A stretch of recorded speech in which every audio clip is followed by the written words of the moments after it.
back to Sunrise Daily. Well, yes, focusing on all of this going on in the financial world in Nigeria and how it borders on the economy. Well, Dr. Steve Uwazie joins us now. He's the CEO, Net Solutions, and first country manager, IBM West Africa. Thank you for coming on this morning. Thank you very much. Well, there are many who were taken aback with some of the headlines they see this morning in the papers where the Minister of Foreign Affairs is quoted to have said there is no swap deal with China by the federal government. And before that time, there's been several headlines, including the one that said the CBN governor explaining why the yuan currency swap deal with China will reduce the pressure on forex. And now one wonders, what exactly is going on? What do you make of all of this happening?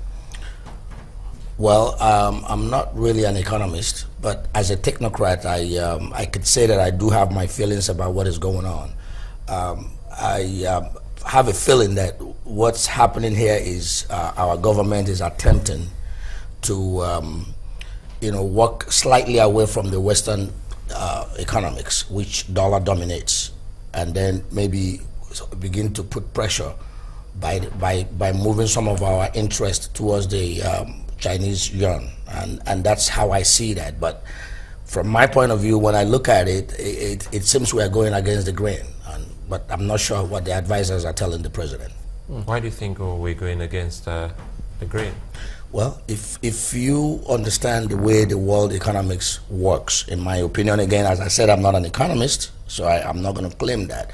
But as a technocrat who's been exposed internationally for over the years, I could say that you cannot be going against the global norm and expect it to be positive. I don't see how you have to work hard to explain that to me. That's the only reason I'm thinking they're going against the grain, because the dollar is the dominant currency for world economics today, and the world is all interwoven today.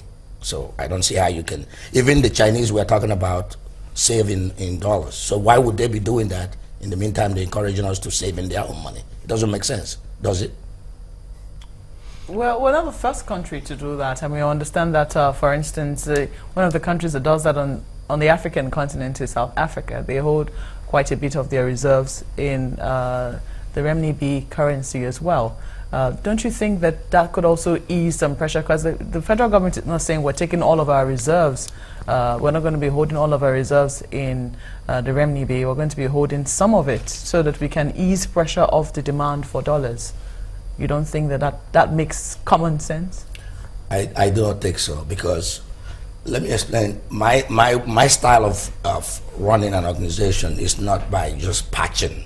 Okay, and you do things just because you think you are doing an ad hoc thing to solve your problem. You have to look at the problem holistically, yeah, and then make some top decisions that will help you solve those problems. Yes, in the short term, it may help the pressure on our situation right now, but have you solved the problem? The answer is probably going to be no.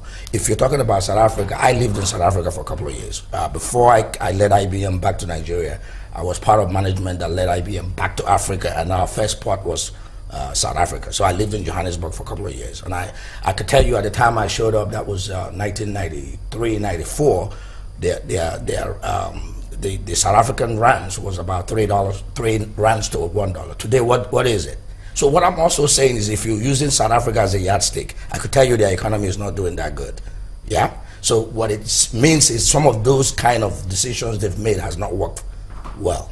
That's my ruling, if you ask me. So in other words, the experts who are managers of our economy and financial policies should have a rethink and look at some of these issues you just highlighted. Yeah, that's exactly what I believe. And as I said, I'm not an economist, so I don't want to claim.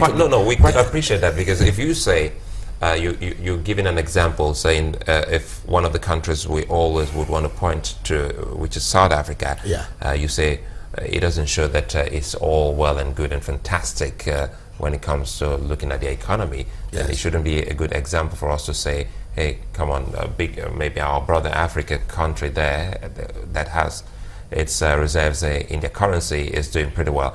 So if we were to have this relationship with China, and you you would love to see that swap deal, currency swap deal, is taken out of it.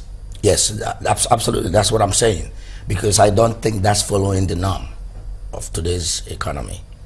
Yeah, there are other deals we can do with China. Of course, we have to do business with China. Let's talk about other deals then. Yeah. Well, you could talk about how to do other infrastructural services to this country, because China naturally is rapidly growing in the infrastructural area and technology, and we can do deals with them on those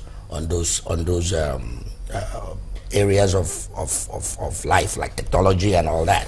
But you don't have to tie it into your currency. That's the point I'm making. I'm not saying China doesn't have value to bring to us. They do.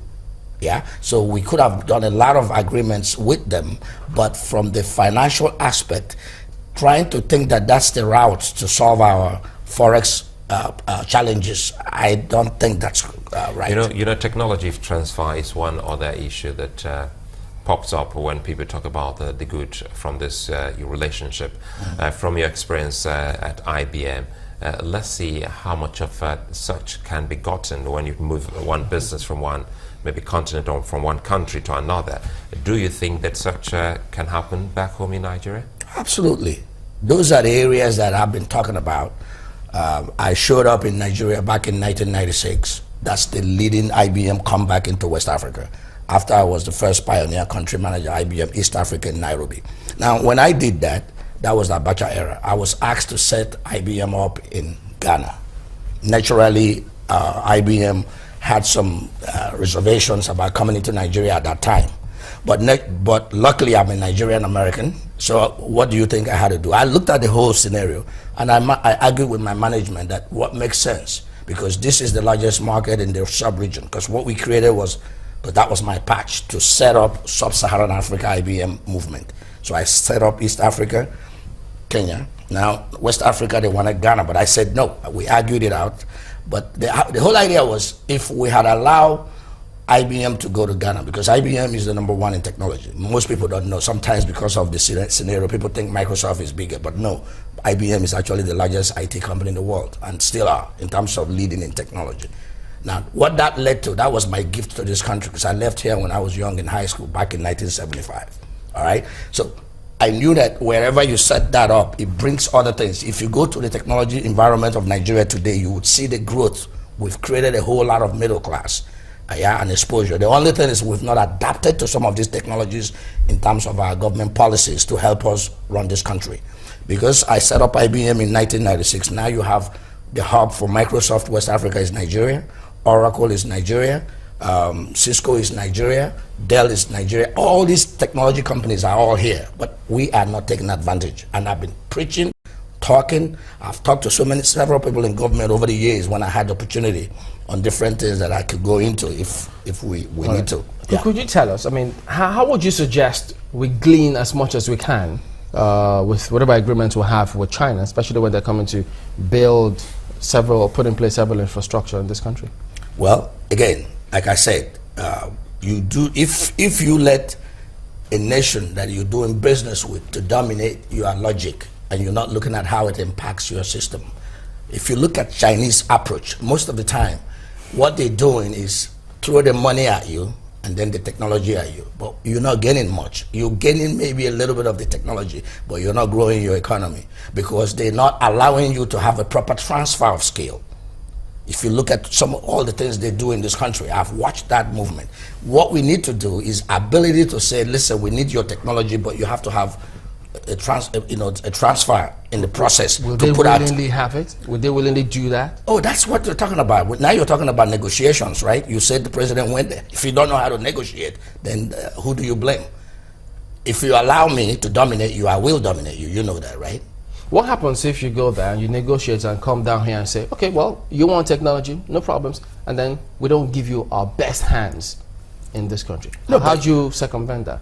We don't give you our best hands from our country or the other country. The other country. No, but remember that in the process, you have to have your own experts working with you, helping you, making sure that what you're getting is what you bargained for, right? There are a lot of people that could follow the president, in some of these trips and negotiations to help advise so that you make sure you come out with the best deal for the country. Okay, so you do have reservations about some of the gains from this trip, and one of them you've already talked about is the forex reserves that we're going to be holding in Iran. I mean, for some people this is not exactly a new policy, but it would seem that the federal government is beginning to look at expanding that policy. What other reservations do you have?